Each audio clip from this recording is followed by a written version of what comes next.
This is a Spoonieful podcast, chronically candid conversations, and I'm your host, Morgan Green. What's up, y'all? Welcome back to a Spoonieful. I hope that you are in an extremely good mood today because I'm about to bring you down a little bit. And I'm actually serious. So this week's conversation is on a very sensitive topic and a bit morbid, to be perfectly honest. So consider this like my little trigger warning here. You know, this week we're going to be talking about suicide. If you are not aware, September is Suicide Prevention Month, and September 5th to 11th is National Suicide Prevention Week here in the U.S.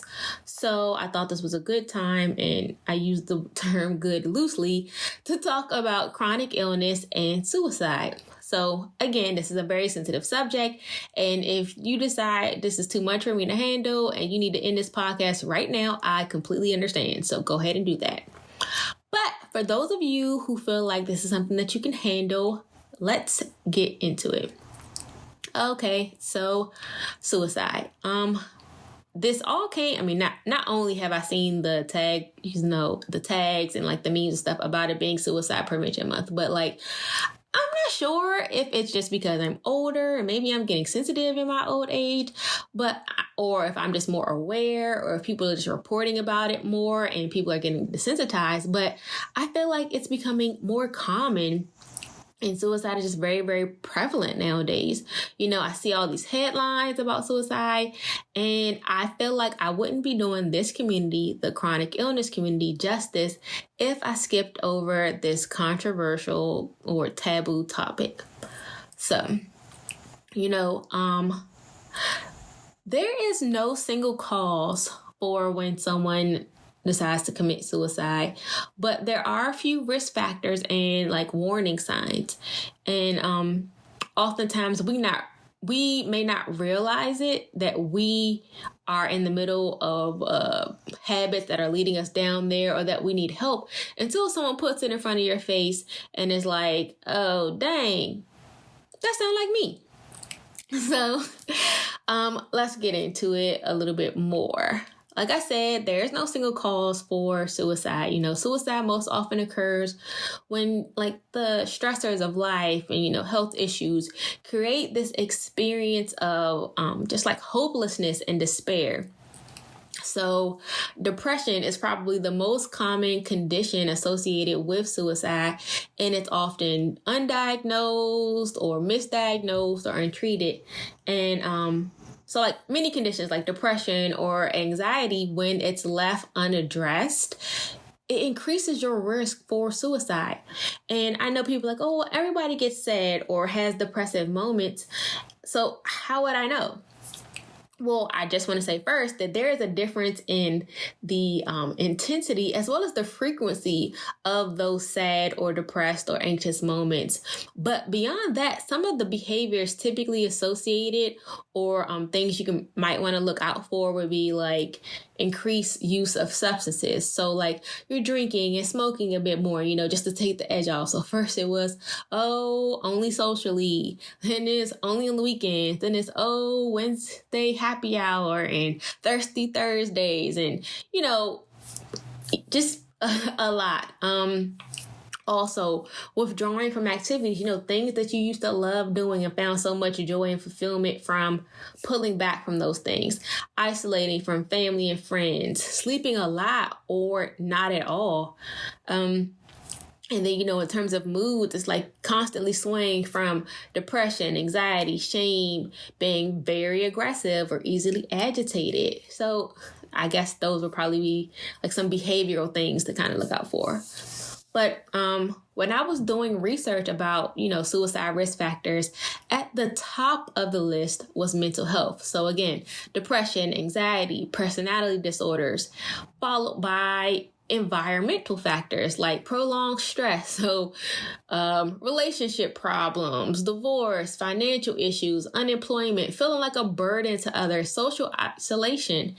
And interestingly enough, or interesting factoid, there was actually a study done by the American Journal of Preventive Medicine that had several health conditions associated with a higher risk of suicide, to include like cancer, migraines, and Parkinson's disease, just to name a couple of them.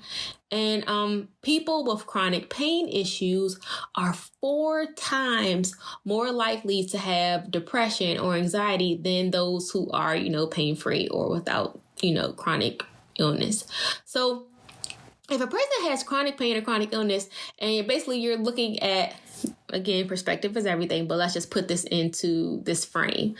Person has chronic illness or chronic pain, and there is no hope of a cure from their suffering and just the anguish that they're going through.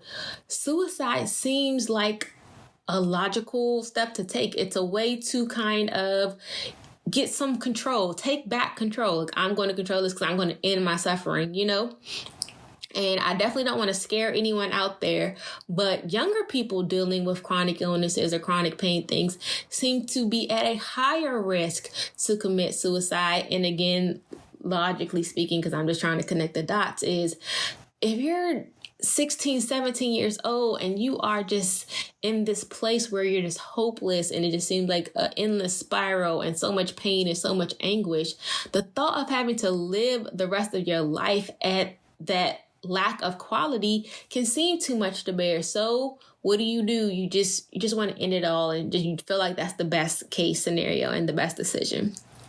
And I want to pause here for 1 second and say that just give a caveat. Not everyone with a chronic illness is suicidal or depressed or ridden with anxiety. I know this for a fact. If this is not for you, it's not for you. But again, awareness and understanding. I bring this up to shed light and to offer hope because, if this does apply to you, I want you to know that people who prioritize mental wellness and actively manage their mental health conditions can actually go on and engage in life and see that they still have so much worth and value and things to offer, and that the current moment of pain and discomfort is not all that there is to their lives. I have mentioned so many times before on this podcast, on my social media, on my blog, talking about, chronic illness as it relates to having PTSD, the loneliness, feeling disconnected from your loved ones, feeling like a burden. So do y'all see where I'm going here? And I'm getting a little choked up. I don't know why. But this right here is why I stress mental wellness and self-love and self-care when living with a chronic illness. Excuse me, guys. I got to take a sip of water because my throat getting dry. Not sponsored by Deer Park, but if you guys want to, insert ad here. Okay. Yes. Stressing mental wellness when living with a chronic illness, you guys, because it is so imperative. We cannot control so many things with our body and our journey, but we can control things going on with our mind, and we can take back control of that part of our journey, if that makes sense. So, like I said, if you've had or are having any of these thoughts or these behaviors that I noted earlier, there are things that you can do to be proactive before you make an irreversible decision, So be proactive about your mental health. Get proper care. Make efforts to build relationships, so that you can feel more supported and connected to your family and friends and even other people in the, chronic illness community. If not your same chronic illness, maybe someone your age dealing with a chronic illness. The internet is a wonderful thing. It's kind of treacherous, but it can put you into in contact with people across the globe experiencing the same thing you are, Spirituality and faith.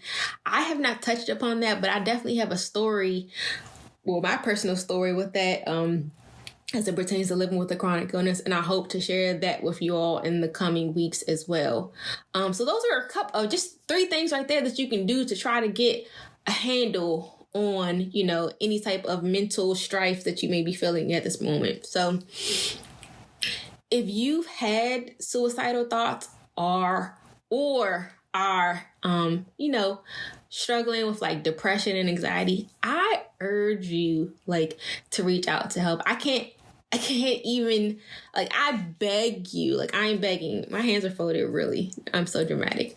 But you guys, there are so many resources, and I unfortunately am not a licensed counselor, so I can't give you that type of support that I feel like a licensed professional can do. But I'm definitely someone who considers herself open to connections and definitely a listening ear. You know, I'm someone who can fully understand your experience, as I've struggled with a lot of the same issues. So I tell you guys at the end of every podcast, don't hesitate to reach out to me. I mean that. I mean that so much. Like, do not hesitate to reach out to me via email or direct message or a comment, and let's connect, because no, I cannot fix, you know, in our air quote fix, because you're not broken, but I cannot fully give you the tools that you need to do that you need to put in place to improve and, you know, get to a better place. I can offer, you know, some advice and feedback. I can be a friend. That's all I can really be, is a friend, and give you any information that I know personally that has, you know, helped me or helped someone else, and we can do this together, and I can support you. And if not me, I hope that you have at least one person in your life that you can turn to who is, you know, non-judgmental, open to listening, and just, you know, being that support system, an accountability person, whatever it is that you need at this point in your journey.